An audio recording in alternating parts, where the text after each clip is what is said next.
ఈ వార్తలను బీజేపీ వాళ్ళు దాచిపెట్టుకోవడం బెటర్. రేపు పొద్దున ఎప్పుడైనా తేడా వచ్చినప్పుడు బీజేపీ ఏం చేసింది రాష్ట్రానికి అంటూ దుమ్మెత్తిపోస్తారు కాబట్టి.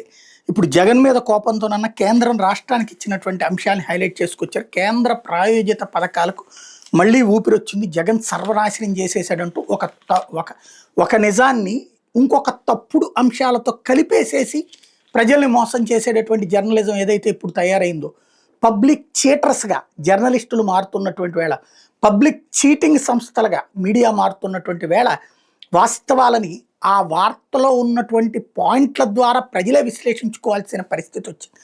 ఫర్ ఎగ్జాంపుల్, కేంద్ర ప్రాయోజిత పథకాలన్నీ జగన్ నాశనం చేసేస్తే చంద్రబాబు నాయుడు ఇప్పుడు ఊపిరి పోస్తున్నాడు. ఇందులో ప్రధానమంత్రి గ్రామీణ సడక్ యోజన, దీని కింద 125 కోట్ల బిల్లులు వైకాపా సర్కార్ ఆపేసింది. 916 కిలోమీటర్ల మేర రోడ్ల నిర్మాణ పనులు స్తంభించిపోయింది. ఒక పథకం నిరంతరం, అందులో బిల్లులు పెండింగ్. నెక్స్ట్ వచ్చే ప్రభుత్వానికి కొత్త. అంతకుముందు చంద్రబాబు టైంలో బిల్లులు పెండింగ్లో ఉంటేనే కదా కేంద్రం దగ్గరికి కేంద్రం ఆపేసింది మమ్మల్ని అని అడిగింది. ఆ తర్వాత జగన్ వచ్చాక ఆ బిల్లులు వచ్చినాయి కదా, బిల్లులు కట్టాడు కదా. అట్లాగే చంద్రబాబు టైంలో చేసినప్పుడు జగన్ టైంలో తీర్చలేదా? చంద్రబాబు టైంలో పనులను ఆ తర్వాత జరగలేదా? కానీ ఇక్కడ ఏంటి, పథకం జరగలేదు అనే ఫీలింగ్ కల్పించే ప్రయత్నం. గ్రామీణ సడక్ యోజన జరిగితేనే కదా డబ్బులు ఖర్చు అయ్యేది. ఇది ఇక్కడ ఒక తప్పుడు నేరేటివ్ థింకింగ్ క్రియేట్ చేయడం ఒకటి.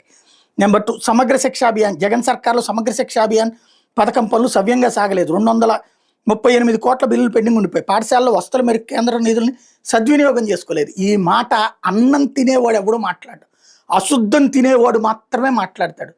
సమగ్ర శిక్షా అభియాన్ నేను ఆ రోజును కూడా చెప్పాను. జగన్ హయాంలో కూడా నాడు నేడు స్కూళ్ళు కేంద్ర ప్రభుత్వ నిధులు ఉన్నాయంటే అవునవును ఉన్నాయి, దాంతోపాటుగా ఇంకొక హాఫ్ జగనేస్తున్నాడు అని వాళ్ళు చెప్పుకొచ్చారు. అది పక్కన పెడితే నాడు నేడు స్కూళ్ళు బాగుపడలేదా? ఎన్ని స్కూళ్ళు రూపురేఖలు మారిపోయినాయి. దాంట్లో బిల్లులు పెండింగ్ ఉంటాయి. బిల్లులు పెండింగ్ తీసుకొచ్చి అసలు స్కూళ్ళు బాగుపడలేదట. ఇంత పచ్చి మోసం జర్నలిజంలో, ఇంత నీచం ఇంకెక్కడన్నా ఉంటుందా?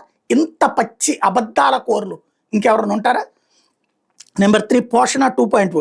పిల్లలకు, గర్భిణులకు, బాలింతలకు పోషకాహారం అందించేందుకు ఉద్దేశించిన పోషణ 2.0 పథకంలో నాటి సర్కారు 85 కోట్ల బిల్లులు పెండింగ్లో పెట్టింది. ఫలితంగా పోషకాహారం సకాలంలో అందించడంలో ఇబ్బంది లేదు. ఇది పచ్చి అబద్ధం. బిల్లులు పెండింగ్ ఎప్పుడూ జరుగుతూనే ఉంటుంది, మళ్ళీ నెక్స్ట్ కడతానే ఉంటారు. దానికి అందలేదట, పోషకాహారం అందలేదని ఎవరు చెప్పాడు వీళ్ళకి? వీళ్ళు రాస్తారంతే.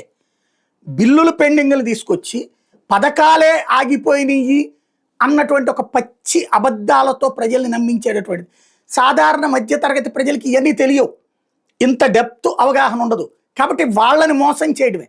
చదువుకున్న వాడిని మోసం చేయడానికి పత్రికను వాడుతున్నారు, చదువుకోని వాడిని మాటలతో మోసం చేస్తున్నారు, తప్పుడు హామీలతో మోసం చేస్తుంటే ఏదో జరిగిపోయిందని ఒక భ్రమ కల్పించే ప్రయత్నాన్ని మధ్యతరగతికి చెప్పేటటువంటి ప్రయత్నం. ఒక విషం అణువున, పాముకి తోకలో కూడా విషం ఉంటుంది అంటారు ఏదో ఒక పాముకి, అలాంటి విషయాన్ని ఇక్కడ వీళ్ళు నిస్సిగ్గుగా జనం మీదకి రాజేస్తున్నటువంటి అంశం. ఇంకోటి, జాతీయ ఆరోగ్య మిషన్లో గర్భిణులు, నవజాత శిశువులు, పిల్లల ఆరోగ్యం కోసం అమలు చేస్తున్న వివిధ కార్యక్రమాలకు సంబంధించిన పాత ప్రభుత్వంలో 164 కోట్ల బిల్లులు పెండింగ్ పడ్డాయి. ఇది కూడా బిల్లులు పెండింగ్. బట్ పిల్లలకి అక్కడ ఆసుపత్రి దగ్గరికి తీసుకొచ్చి డెలివరీ అయ్యాక ఇంటి దగ్గర కూడా వదిలిపెట్టించారు కదా. అట్లాగే ఆసుపత్రులు బాగుపడలేదా? ఆ టైంలో కొత్త ఆసుపత్రులు ఏర్పడలేదా? ఏరియా ఆసుపత్రులు. జగన్ని ఓడించడంలో ఆర్ఎంపీలు కూడా కీలక పాత్ర పోషించారు.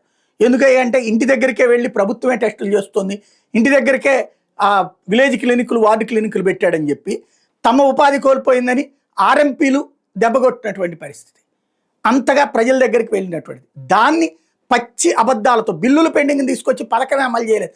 బిల్లులు పెండింగ్ ఉన్నాయంటే పథకం అమలు చేస్తేనే కదా బిల్లులు జరిగేది. కానీ పచ్చి మోసాలు ఎలా రాయొచ్చో వీళ్ళని చూసి తెచ్చుకోవచ్చు. విషాన్ని నరనరాన జీర్ణించుకున్నటువంటి వార్తలు అన్నమాట.